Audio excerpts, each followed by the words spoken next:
video is sponsored by 1/6 Society, an international group for 1/6 scale toy collectors.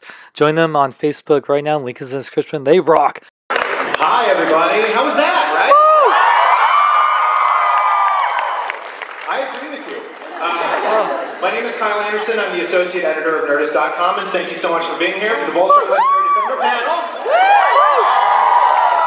And I could talk about Voltron all day, but you don't want to hear me talk about it. So let's bring up 4 people who are very integral to the Voltron process. First of all, executive producer Joaquin Dos Santos.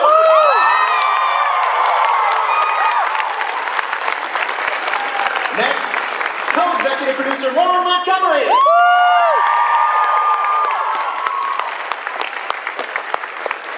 She plays Pidge. Bex Taylor-Klaus.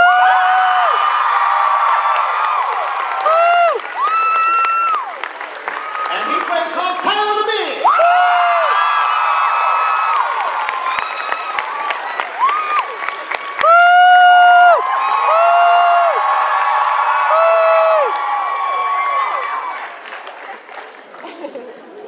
All right, have a seat, everybody. So what's it like watching an episode like this with a giant room full of people screaming? I mean, we were standing off to the side there. I don't know if anybody knows, but I mean, we were, you know, at each sound you guys make, I get crazy chills, like goosebumps all over the place. So yeah, I mean, it's the most exciting thing in the world. So yeah, you saw it up there. We can finally say that new episodes of Voltron will be on Netflix August 4th. So what can we look forward to in season 3? Lotor. We want to sort of carry that through. I mean, Lotor's our big reveal, even though maybe he was slightly revealed unintentionally a little earlier. I think everybody, what's great about this episode in particular is that it sort of teases a little something for every character, and you see, you know, Pidge continuing her search for her family. Hulk continuing his amazing cooking skills. Growing as a chef every day. How many episodes are we going to see in season 3? So we are going to see 7 episodes in season 3. It's a smaller drop, but there's an upside to this. The next drop will be in October. Okay. I mean, maybe you want to elaborate what the sort of idea is behind that. I think the idea is to get you guys more Voltron more often so that you don't have to wait quite so long in between each drop. And just we'll be dropping it in smaller doses, but you'll get to see it more. It'll carry you through the dark times. Yes. You always come back for your fix. Okay, so let's get right into it. Let's start with the loss of Shiro. Yeah, real sad. Conspiracy. So especially Keith, but the whole team is really struggling with this absence. You know, what's in store for them while they work to rebuild the team? I mean, you know, I think the interesting thing is that there's loss on both sides. So I think the Gauler are dealing with sort of reconstructing their team, and so is Voltron. And so, I mean, obviously Keith takes it the hardest, but I think everybody's genuinely affected by it. Yeah, I think Shiro was kind of the glue that held that team together. As long as he was there, you knew things were going to be okay, and Shiro was always going to have a plan. And now that you've taken that out of the equation, you have these 4 paladins left with no real leader figure to look at. And so they're kind of struggling with that, and they know they need to find someone to continue on with Voltron, but they just don't know exactly where to look. Pidge continuing the quest for her family in this episode. Bex, what can you tell us about playing that character and continuing the search in season 3? Well, it's really fun to have, like, Pidge has a drive, such a deep, deep love for her family, and she's just determined to find them, and she keeps getting closer and closer. So it's been fun to kind of play that throughout the series of, like, the excitement as she finds something new, and then the devastation as something falls apart, or as it doesn't pan out, or when it does, we don't know. But yeah, so it's she's got more avenues to explore for this season, which I'm excited about. And visual evidence too, which is that's more than she said And before. Paran can help. Yeah, I mean, just hearing the crowd react to like the sight of Matt on the screen, that's exciting for us because it means, you know, as an actor, you're doing your job and sort of selling the emotion of all that, but the story's playing out and you guys genuinely care about the whereabouts of these characters that probably had, you know. Did I hear you guys gasp? I thought I heard a gasp. Gasp, yeah. He's a character that we've really not seen outside of still pictures or video footage, and yet so many people care about him so much. I think that's partly because of how much you make Paige love her family. Or So how much you make him love her. Both. You can both pat each other on the back. Tyler, it's really great to see Hunk in this episode kind of bring everybody together through food. I love that he's kind of this positive force on the team and certainly kind of seems to be trying to keep the peace with everything going on. What's in store for Hunk this season? Well, I think in the absence of Shiro, I think Hunk is planning on converting the remaining 4 lions into like space food trucks. And just, you know, go around to planets in need or just, you know, hungry denizens around the universe and just provide food. And just in the meantime, you know, we still have goals and plans. Still got some things to take care of, obviously. But, you know, in all seriousness, there's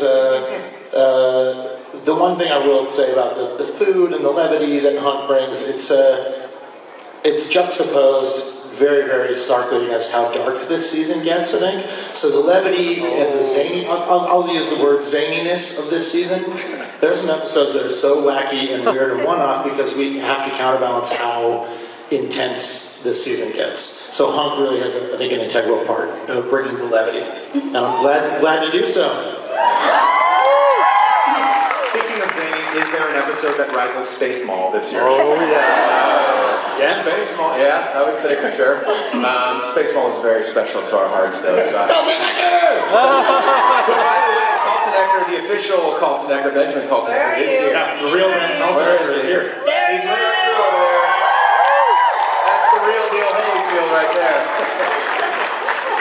Hey, I also just wanted to say that Hunk in this episode definitely showed his prowess as a fighter now.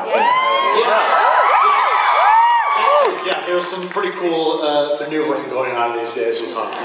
He's found his legs. He is a leg. He's found his leg. Over to Tyler during the corkscrew part. It was like, that's awesome. That's right. And I got chills on that, for real. I got goosebumps and chills when I saw that. I was like, yes, he's arrived. Confident Hunk. Let's talk a little bit about the Blade of Marmora real fast. They're obviously working to help build the coalition in the absence of Voltron, but we saw that some of the people that they're freeing are not trusting of them at all. What was your kind of thought process behind their storyline this season? I mean, they're going through a similar thing that Allura went through pretty early on, right? Yeah, I think when you've been dominated by like a certain, we have this one alien race that's been out dominating the universe. Not everyone knows that there are people within that race that don't believe that same ideology. Yeah, so they just assume every Galra person is going to act in that way. So they do have a prejudice, and they will have to go through that same journey that Allura went through of realizing, hey, even Galra know that that's bad. Mm-hmm. And it adds a dynamic where I think, you know, we could have very clear-cut good guys and bad guys, and I think the good thing about our universe is that there's a big gray area where people are still trying to figure things out. And they're super awesome. They are. They're space ninjas, guys. I mean, how can you not? I love their running. And I guess let's talk about Lotor. Let's do it. People have been so excited to see Lotor since the fake cow footage at WonderCon. Right? I remember that. So he's obviously got a different approach to leading than Zarkon did. What about the creation of his character can you tell us? I mean, I think that was something we talked about pretty early on. Zarkon was like, you know, for all intents and purposes, just an evil dude. I think hopefully we'll get to explore more of what made Zarkon Zarkon, but Lotor has a completely different approach than Zarkon had. Yeah, when you're setting up a show, you really need to make sure that your villain is a villain. And that was, Zarkon was our approach to that. This is our villain, he's clearly a bad guy. Maybe later we can break into his character a little more and figure out what makes him tick. but we established bad guy. Yeah. Lotor, we got our wheels under us, we got our feet under us, we're going with this show. You know what it's about now, and so now we can play with our villains a little more, and they don't have to be 100% bad from day one. And that's really what Lotor is. He's still not a good guy, but he's definitely got a different approach from what Zarkon does. The best bad guys are bad guys that you feel for, right? Yeah. Always the bad guys That's you the ones can where you find a can little bit of yourself in. see where they're coming from. If they have a plan that's not necessarily the worst plan, they're just going about it in a really bad way. Right, yeah. And you got AJ to play him, and he's just... We gotta talk about that guy. Yeah, let's do it. Okay. I'm sure you guys are all curious. Who is the voice of Lotor? AJ Locascio, who is an absolute genius. Voice actor. Handsome devil. Who couldn't be more excited that we're actually talking about Lotor, because he's had to keep that secret on all his feeds. And that is not even a real accent. He's just amazing at accents. And also played, I think, Marty McFly in Telltale Gang or something. Oh, yeah. No, he's I don't dead. know what the role is. Yeah. But I mean, he's amazing. He's super versatile and And the nicest guy ever. nicest guy in the world. That's Go what you want. follow him on all of his. It is what you want from the Blow film. his Twitter up. I'd love to see him just like get 1 million followers in Please, a day. Yeah, do it right now. I want that Everyone, too, right so now, if let's we're all getting take 5 million people to follow him. I kind of want to. You probably don't want to give anything away, but I would just want to mention Lotor's like Justice League of bad guy friends. Super awesome. Or I'm assuming we're going to learn. First of all, their names, but second of all, like what they do this season. Yes, I mean, we can't say that they're his confidants, they're his sort of top generals, and I think moving from, what you've seen of the Galra Empire before, this is a much heavier female representation within the Galra ranks. So Lotor being like the open-minded guy that he is, I think he just clearly you can see his generals are not even full Galra, they're half-breeds. And so he's not quite going down that very staunch, like the old way is the only way road that his father went down. He's open-minded, he's looking for the best people to do the job, and he found these 4 women that really kind of fit his way of going about things. I think too, he's like, like if you watch a film like Gladiator, when you really think about it, Maximus was like, he was the hero of that story, but his ideology, when you really think about like the Roman Empire, he's kind of a jerk. So I think Lotor sort of falls into that same-ish territory where I kind of agree with what he said. I understand his methods, like we were talking about up here, but the Galra is still very much the Roman Empire, And if you can have somebody on your team who can turn invisible, like that's a great, great one to have. All right, so we're gonna get some fan Q&A here in a bit, so line up for that. But before that, I want to get to as everyone stands up. Oh my God! We got some announcements. So all of you here will receive a SDCC exclusive poster created by the Voltron crew. Put that up. Or you guys have Or not. There it is. So you guys can connect that one with the previous one that was released, and it's sort of... What was that? Oh, New York. Is that in New York? Yeah, if anybody was in New York, guys. Sorry, guys. Speaking of art, can I really quickly commission some fan art of, like, Lotor as a Roman general? I need this now. Can I showcase some fan art that I'm wearing right now? I don't know if you can get this on the screen or not. This girl, Alexandria, has made these like original Voltron shoes. Technically, yeah. There we go. You should follow her. Let me make sure I got the right information here. Her name is Alexandra Lee, and she's at Art and Alexandra. At Art and Alexandra. Anyway, those are pretty cool. The amount of art that the fandom creates is just astounding, and the amount of high quality art and the amount of art that oftentimes looks better than our silly scribbles, it's insane. I mean, you guys are the greatest of all time, for sure. Best fans ever. All right, so you guys, on top of that cool poster, you will also receive a copy of The Rise of Voltron, a new chapter book from Simon & Schuster, hard to say. Also, so if you're here, which you are, you must go and stop by Hunk's Food Goo Replication Station. Petco Interactive Zone, you get some free food goo daily through Sunday. Be slanging some goo. Down and get some. The team up here will be at Fandom Fest, also in the Petco Interactive Zone at 2 p.m. for the Voltron cosplay. Wow. Yeah. And through Toys R Us, Playmates has released the highly demanded combinable die-cast lions. They are available at the Entertainment Earth booth and in Toys R Us stores this fall. That's pretty dope. Seasons 1 and 2 of Voltron are going to be available for download on a number of stores on July 24th, including iTunes. Lion Forge Comics is giving away Black Lion masks and posters at their booth throughout the con. Be sure to stop by and pick one up, and a copy of Voltron Legendary Defender Series 1 if you haven't already. And you can also check out some very cool Voltron motion comics available on the DreamWorks TV YouTube channel. Sweet. Check your local listing. All right, so questions. Who's got a question? Yeah. Hi. So when the New York Comic Con lithograph dropped, there were a lot of names and numbers that correlated to them, and the whole family dog was Gunther. And then you changed it to Baby. Why did that happen? She's in line. It actually happened because we have a studio dog at Soundworks, which is where we record our audio. Yeah.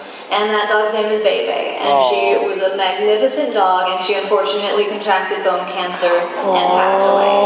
And since our original file name for the dog was Gunther, but since the name had never been said in the show, it was still kind of open. Yeah, open to interpretation. So we, in honor of Bebe, we named the Pidge family dog Bebe. Let's pour a little out for Baby. We love Baby. Love it.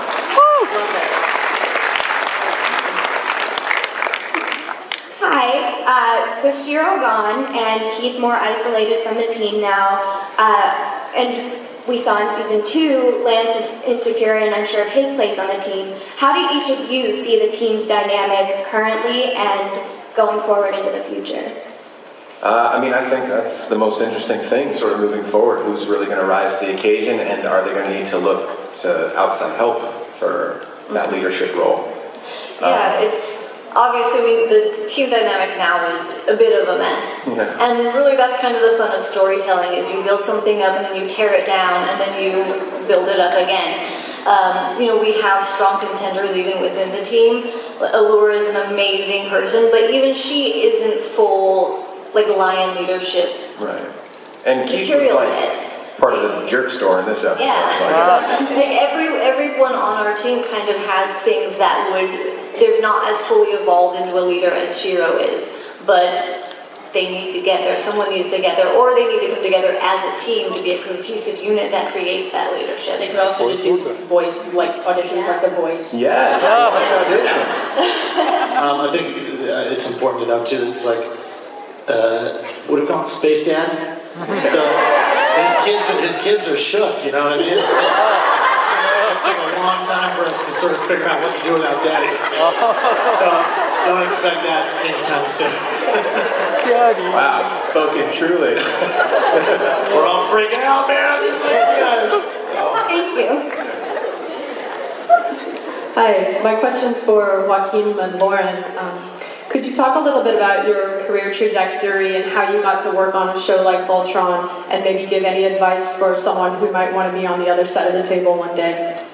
Yeah, I mean, I think just, again, we sort of grew up loving this medium, we grew up with very much sort of the Saturday morning cartoon influence, and then after school cartoon influence, and I think it's just part of our DNA, to be honest with you.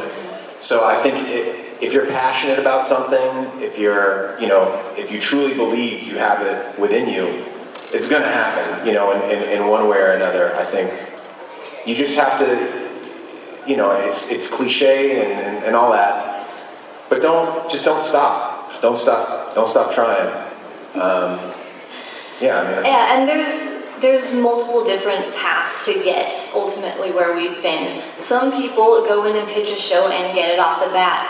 most people need to work hard and work their way up and start at the bottom, and just don't be afraid to start anywhere or to take any avenue. Even just do something for yourself. We have multiple crew members who just do their own thing on the side. They make their own comic, they do whatever. I know one lady in animation who pitched a show around multiple places. Her name is Brianne Drewhart. I don't know if anyone knows of Brianne, but she does a comic called Harvey G. And she pitched it everywhere and nobody wanted it. And then she just said, you know what, I'm going to make it for myself. She did an online comic and now everybody wants it. And so I think she's at Nickelodeon now, possibly developing that or something else. But there's just so many different avenues to do it. And just don't allow what other people tell you to dissuade you if you truly believe in something. I will say one more caveat to that is don't be afraid to work for somebody else either. So the counterpoint to that is there are absolutely those like sort of Cinderella stories where you pitch something and it gets made, but we came up through the system. We worked under other people and learned the methods for years and years and years before we got our shot. So that, I think that the hard work put in there also is a... It would prepare us for ultimately making this show. If we had made this show with none of that under our belts, we'd see a really different show. Yeah. It would be a little different. We're haggard, but we'd be like, we're haggard. Can I add one more thing too? Just one of the most disheartening, discouraging things I've ever been through. Don't worry about that. That's part of it. I think you just have to lean into that and just know that nobody wants to just do anything to help you. Nobody wants to make it easy for you, so you just have to keep banging on doors and just believe in what you're trying to make. That's it. Great question. Next. Hi. It's actually a fun question. Oh. I was wondering because we've shown that Lance comes from a big family, and I wanted to know if he was the middle, youngest, or oldest child. He's somewhere in the middle. I think he's one of the younger. If he's not the youngest. Is he? He's got his... he's little brother for so sure. It's a big family. I think he's the youngest. He's got like a sister or brother who is old enough to have their own kids, so he's got younger nieces and nephews. So I always see the lineup, so I see it going. There's like these two little kids. But he's been the caretaker of nieces and nephews, so he's a well-rounded guy. He's not just a spoiled baby. He's a little spoiled. He's a little bit of the baby of his family. Thank you. Yeah, thank you.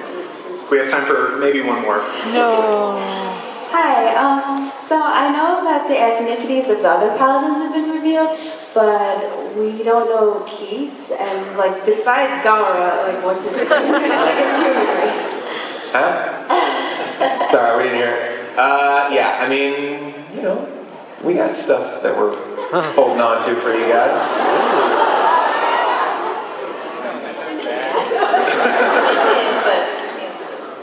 Okay, actually one more. Oh. Hi. I wanted to ask if Hunk's real name is Hunk or if it's a nickname. Oh my gosh, I can't believe I've never even considered it. Let's make one up right now. What's Hunk's real name? Let's do it. Hunker. We've got suggestions. Maybe we should ask these guys first. Did you guys ever have any? We're incredibly comfortable with Hunk for now. Yeah. And yeah, I think Pidge is the only one that we've really... There, wow! So that's what Gordon Ramsay did after Hell's Kitchen. I see. There, his name's Gordon Ramsay. But it's spelled with a J. It's a hard J. He calls everybody donkeys. You donkey! It's Hunk. All right, so before we go, there's something else we have to show you, and Mark can tee that up for us. Oh, so we've got a little bit of a teaser for you of the upcoming season, just to give you a taste of what you're going to see. And this is not being shown anywhere else. It's only for you guys. Yeah, Comic-Con.